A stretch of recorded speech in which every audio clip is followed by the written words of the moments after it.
I'd like to give you a little information on the national market, the luxury market nationally, and in Carteret County and Emerald Isle. What's going on in the market? What do the numbers mean, and what does it mean for sellers and buyers? But before we look at the luxury market specifically, let's look at the market in general over the whole nation, all price ranges. The summer was very sluggish. We know that. It was a slower market. What was slowing buyers down? There was a lot of economic uncertainty, as well as the interest rates, the mortgage rates. That's always on our minds, and that can make a big difference in a buyer's payment. So obviously they're looking at that, and they're possibly waiting for the interest rates to go down. I don't see that happening until maybe the end of 2026. They might go below 6%, but right now, and they have gone down some right now, but right now they're pretty stable where they are. It's not a terrible interest rate, but buyers may be waiting for them to go down. And the prices on homes are still elevated in a way. And what that means is sellers are still seeing the value of their home from 2 years ago, and that's what they believe their home is worth. And homes have not gone down in value, really. Sellers are getting 95, 97% of their value, but the homes have not gone down to pre-COVID levels. They've pretty much leveled off once they went up because of COVID. They leveled off and they're rising very slowly. And that's actually creating a stable market. That's creating a more balanced market. But what it does also is it leaves more homes on the market. So inventory, the number of it goes up. So it's not so much that new homes are being added, but homes are staying on the market longer. There's a couple of reasons for that also. So sellers are in no big hurry to lower their prices. Like I said, they see their home value where it was, and they don't want to make too big of concessions too soon. You know, there's two fears when it comes to sellers and buyers, or there's one fear between the two of them, and that is a seller doesn't want to leave any money on the table, obviously, and a buyer doesn't want to pay too much. So we have to find that happy medium, and some would call that the market value. Right now, sellers are very patient, and they're more patient than they are willing to lower their price. And buyers also, in a way, are patient too, looking at these economic factors that are slowing them down. But right now, we're coming into what we call the buyer's season, or the best time to buy, October, the fall. And so what does that mean for buyers and sellers? It's actually an opportunity for both buyers and sellers. So for sellers, it's an opportunity because buyers are thinking they're going to get better deals now. And so they may be more apt to make offers and move on homes. And that gives sellers an opportunity also. Sellers sometimes think, if I get a low offer, that's a horrible thing and it's just going to make me mad. But a low offer is just the beginning of a conversation and can actually work out into a great offer if negotiated correctly. And also, it's a really big opportunity for new sellers. If you haven't had your home on the market during the summer, buyers are going to see a lot of the same homes that have not sold yet. They're going to move into the fall from the summer. They're going to see a lot of those same homes. A brand new home might really pique their interest and might really stand out. So that's an opportunity for the seller. For the buyer, it's an opportunity in two ways. They have a choice to make here. Are they more concerned about price, or are they more concerned about options and choices?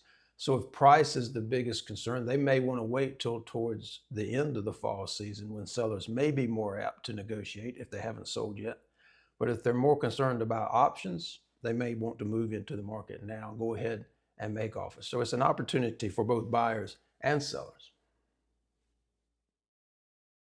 Nationally, the market was flat. The summer was lackluster, to say the least.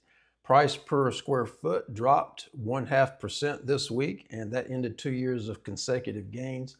And new listings were down 1.9% nationally, and that was the second decrease since April, and that suggests a softening market. But on the flip side of that, inventory is up, and that's exactly what I was telling you. It's not so much that new homes have been added to the market, it's more that homes are staying on the market longer. That has increased inventory, but that stabilizes things. It gives us a more balanced to buyer market, which is where we are nationally. It's a balanced to buyer market. We have slower sales, longer days on market, and slower price increases all contribute to that. None of this should be causing sellers much angst, in my opinion. This is still a good time to sell your home. It's more of a normal market, really. We can't compare it to 3 years ago, 4 years ago. It's more of a balanced situation. And what is happening nationally may not necessarily reflect what's happening locally. Another thing I'm seeing, and it's one time I might tell a seller to hold off and not sell. In certain neighborhoods, brand new homes, brand new construction that's never been lived in are actually being sold for less than the same home would have sold for 2 years ago. So a comparable home, someone's living in it now. If they wanted to sell it, they've only been in it for a couple of years, they may actually have to ask less than what they owe on it. So if they can wait, I'd probably advise them to hold off until all things even out and they can realize more money and a positive gain at the closing table. In the national luxury market, we've seen very steady sales activity. Sales actually doubled from last year this time, and they're up from July 2025. And that came during a very slow inventory expansion, the same kind of slow expansion we see in general with the market. And that also was during a sharp decrease in new listings from 2.5% this year, from 21% last year. And that also mirrors what's happening in the market in general. It's not so much that we're having new listings added to the market, it's that the same listings are staying on the market longer, and that creates more inventory, and that also creates more of a stable, balanced market. Slow supply growth is restrained, but demand is resilient. So buyers are still looking, and they're looking for the right home. So what are buyers looking for? Well, they call it quiet luxury. They're looking for passion over opulence. They're looking for lifestyle, a feeling of home, something more far removed than the normal thought of luxury and grandeur. They're looking for sustainability. They're looking for smart home features, and they're looking to double the home as lifestyle and investment asset. So that's what buyers are looking for. And as far as sellers go, as I said, they're being very patient. They're very patient in this market, and their patience is greater than their desire to reduce the listing price. In Carteret County, I'm looking at waterfront single-family residences, and waterfront because normally that's the luxury property we have in this area. Certainly exceptions to that, but I'm focusing on waterfront. The trend for Carteret County is towards sellers. So over a 12-month period, we had a 5.79 month supply of inventory, and we're down to a 4.53 month supply of inventory. And remember, the supply of inventory, that's the absorption rate, and that is simply the number of months it would take to sell off all active listings currently on the market if no new listings were added to that market. So if you're between 5 and 7 months of inventory, you're in a balanced market. If you're over 7 months, you're in a buyer's market, and below 5 months is a seller's market. Carteret County is trending towards sellers and is actually in the seller's market for waterfront luxury property right now. Currently 4.53 months of inventory, 95.08% sell to list ratio. So that means sellers are getting about 95% of their asking price, about 100 days on market. Average sale price $1.3 million. In Emerald Isle waterfront single family residences, if you look at the number of active listings in August, we had 107. We had 78 in August of 2024. So you see how the inventory has gone up. And again, that's due to homes staying on the market longer. Right now, we've got 21 active listings between 700,000 and 5.4 million. Emerald Isle is trending towards sellers also. We started 12-month average at 9.68 months of inventory. That's a very solid buyer's market. And now we're in a 5.25 months of inventory.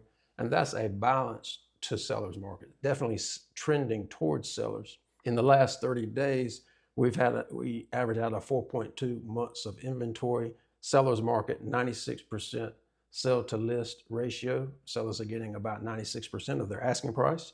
And we're averaging 32 days on the market, 1.8 million average sell price. And if you look at all price ranges in Emerald Isle, it's about the same other than the average sell price.